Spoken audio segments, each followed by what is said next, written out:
الدین الخالص. السلام علیکم ورحمۃ اللہ وبرکاتہ. نحمده ونصلي على رسوله الكريم. اما بعد فاعوذ بالله من الشیطان الرجیم. بسم اللہ الرحمن الرحیم. عما تساءلون عن النبأ العظیم. محترم ناظرین کرام، قرآن مجید کا آخری جز، آخری پارہ، اس پارے کی بعض صورتوں کے بارے میں اللہ کے فضل و کرم سے اور اس کی توفیق و مدد سے گفتگو ہوگی انشاءاللہ. اللہ تعالیٰ فرماتا ہے عما تساءلون، وہ لوگ کس چیز کے بارے میں دریافت کر رہے ہیں، ایک دوسرے سے سوال کر رہے ہیں. عن النبأ العظیم، عظیم خبر کے بارے میں، عظیم خبر کے بارے میں وہ ایک دوسرے سے دریافت کر رہے ہیں. الذی هم فیہ مختلفون، جس کے بارے میں وہ ایک دوسرے میں اختلاف کر رہے ہیں، جس کے بارے میں ان کی مختلف رائے ہیں، الگ الگ خیالات ہیں. کوئی کہتا ہے کہ یہ نبی، یہ آخری نبی، آخر الزماں نبی، اور یہ ان کے اوپر جو کلام نازل ہوا یہ جھوٹا ہے، اور یہ کلام ان کا من گھڑت ہے، اور یہ ساحر ہیں، کاہن ہیں، جادوگر ہیں. الگ الگ لوگ الگ الگ طرح کے خیالات آپ کے بارے میں رکھتے ہیں، اور آپ کے بارے میں لوگوں کی مختلف رائے ہیں. یہ جان جائیں گے جس چیز کے بارے میں یہ اختلاف کر رہے ہیں. کلا سیعلمون، ان قریب جان جائیں گے کہ محمد عربی صلی اللہ علیہ وسلم اللہ کے سچے نبی، سچے رسول ہیں، اور یہ کلام جو آپ کے اوپر نازل ہوا اللہ کا آخری سچا کلام ہے، اللہ کا پیغام ہے. تو اس صورت میں اللہ رب العالمین نے یہ خبر دی کہ یہ لوگ ان قریب جان جائیں گے، اور یہ اپنے مقام اور اپنا ٹھکانہ بھی جان جائیں گے. جو آپ صلی اللہ علیہ وسلم کے بارے میں جو رائے رکھتا ہے اس اعتبار سے اس کا ٹھکانہ، اس کا انجام ہوگا. رسول اکرم صلی اللہ علیہ وسلم پر سب سے پہلی وحی کہاں آئی؟ جب آپ غار حرا میں مصروف عبادت تھے، عبادت میں لگے ہوئے تھے، اس وقت فرشتہ آپ کے پاس آیا اور کہا اقرا، پڑھیے. آپ نے فرمایا ما انا بقاری، میں پڑھا ہوا نہیں ہوں. فرشتے نے دوسری مرتبہ کہا اقرا، پڑھیے. آپ نے کہا ما انا بقاری. تیسری مرتبہ کہا اقرا، پڑھیے. آپ نے فرمایا ما انا بقاری، میں پڑھ نہیں سکتا. چوتھی مرتبہ کہا اقرا بسم ربک الذی خلق، پڑھو اپنے رب کے نام سے جس نے پیدا کیا. اللہ کے نبی صلی اللہ علیہ وسلم سے چوتھی مرتبہ کہا اور آپ نے پڑھا. علماء کہتے ہیں کہ اگر 100 مرتبہ بھی اقرا کہتے رسول اکرم صلی اللہ علیہ وسلم نہ پڑھتے. جب آپ سے کہا گیا پڑھو بسم ربک، اپنے رب کے نام سے آپ نے پڑھا. اقرا بسم ربک الذی خلق، پڑھو اپنے رب کے نام سے جس نے پیدا کیا، آپ نے پڑھ دیا.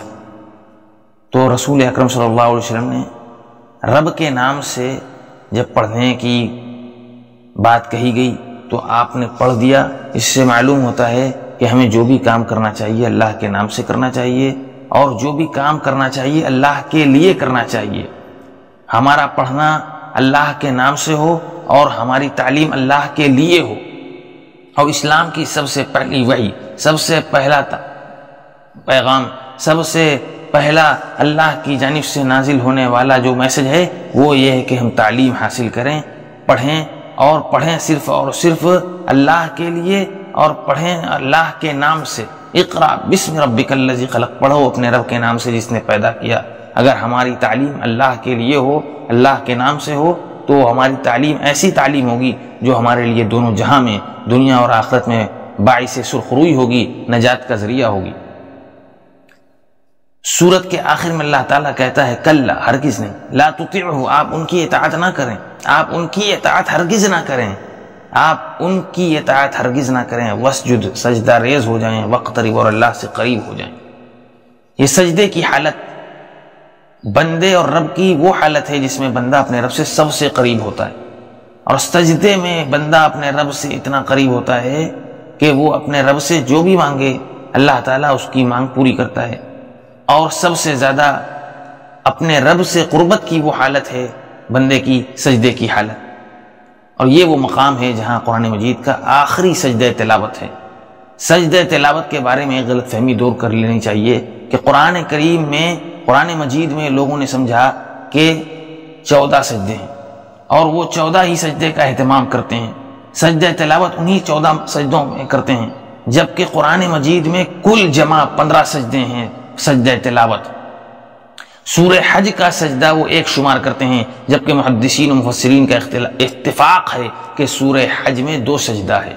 رسول اکرم صلی اللہ علیہ وسلم نے جس طرح دیگر سجدہ تلاوت کے موقع پر کیے، سورہ حج میں آپ نے یا ایھا الذین آمنوا ارکعوا واسجدوا واعبدوا ربکم وافعلوا الخیر لعلکم تفلحون، اس موقع پر بھی سجدہ کیا. تو قرآن مجید میں 15 سجدہ ہے. کسی امام کی وجہ سے رسول اکرم صلی اللہ علیہ وسلم کی سنت نہیں چھوڑی جائے گی، رسول اکرم صلی اللہ علیہ وسلم کے طریقوں کو ٹھکرایا نہیں جائے گا کسی بزرگ اور کسی عالم کے کہنے کی وجہ سے. قرآن مجید کے جو 15 سجدے ہیں، ان 15 مواقع پر ہمیں سجدہ کرنا چاہیے. اس سے شیطان اپنے اوپر مٹی پھینکتا ہے اور روتا ہے کہ مجھے سجدے کا حکم دیا گیا، میں نے سجدہ نہیں کیا. ابن آدم کو سجدے کا حکم ہوا، وہ اللہ کے آگے سجدہ ریز ہو گیا.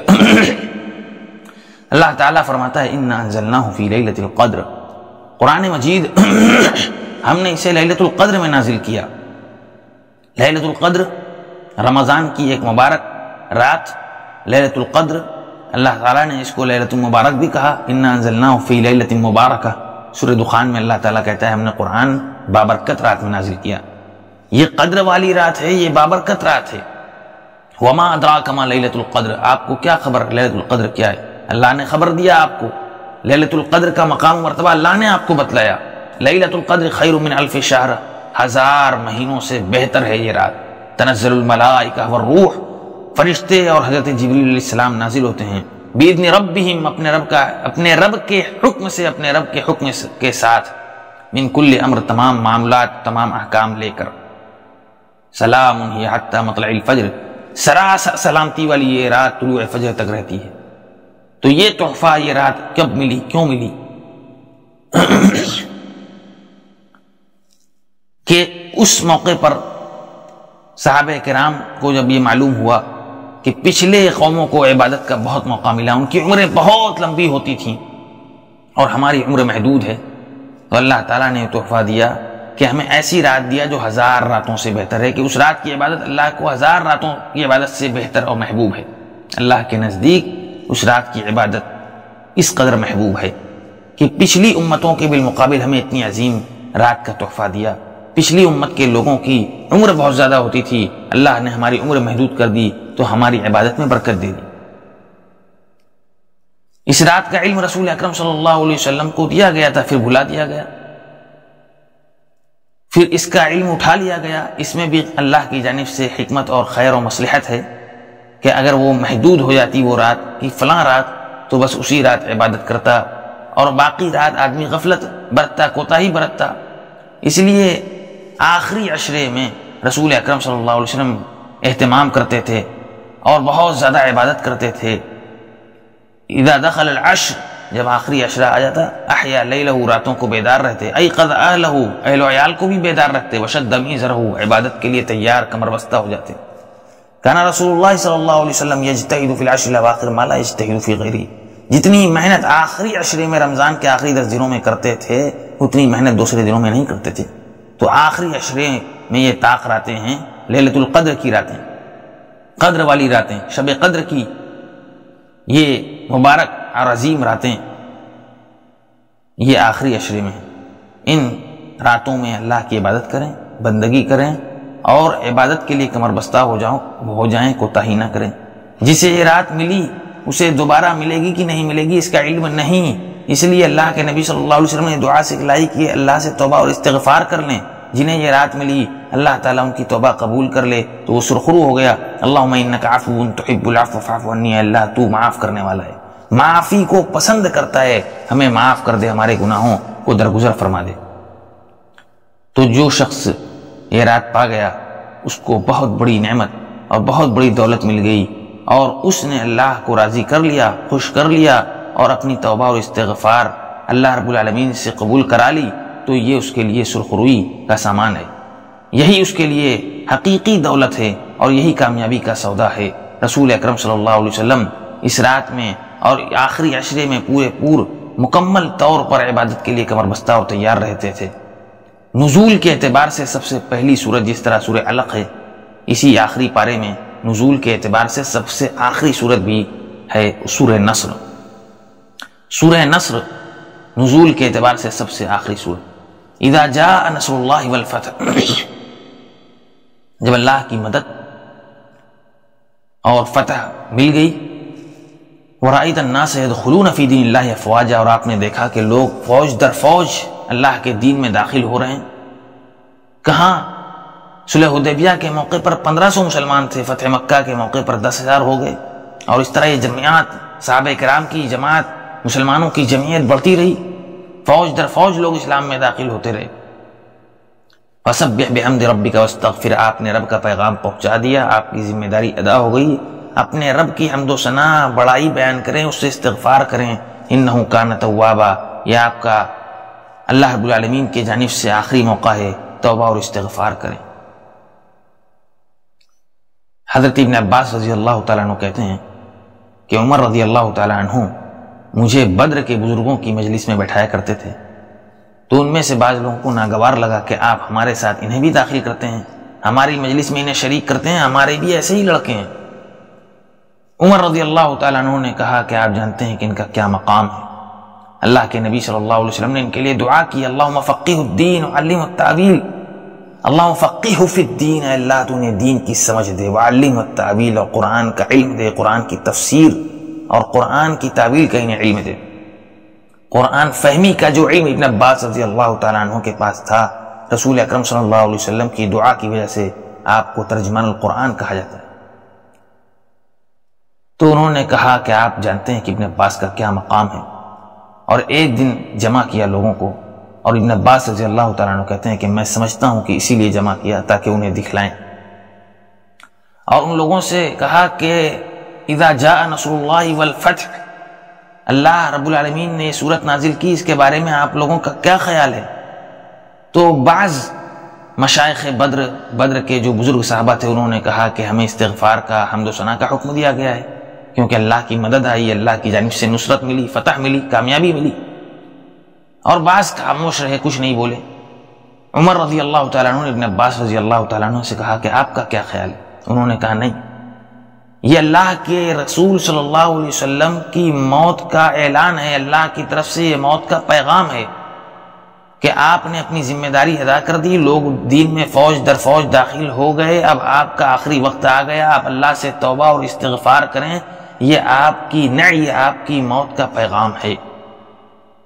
حضرت عمر رضی اللہ تعالیٰ عنہ نے کہا کہ جو آپ سمجھتے ہیں وہی میں بھی سمجھتا ہوں۔ تو یہ مقام و مرتبہ تھا ابن عباس رضی اللہ تعالیٰ عنہ کا، قرآن فہمی کا اللہ رب العالمین نے ان کو زبردست ملکہ دیا تھا، قرآن وہ سمجھتے تھے اور لوگوں کو سمجھاتے تھے، اور بڑے بڑے صحابہ ان سے قرآن سیکھتے اور سمجھتے تھے۔ رسول اکرم صلی اللہ علیہ وسلم اس سورت کے نازل ہونے کے بعد رکوع اور سجدہ میں یہ دعا پڑھتے تھے اللہ کے حکم کی تعمیل میں، سبحانک اللہم ربنا وبحمدک اللہم اغفر لی۔ جب آپ رکوع میں جاتے تو یہ دعا پڑھتے سبحانک اللہم ربنا وبحمدک اللہم اغفر لی۔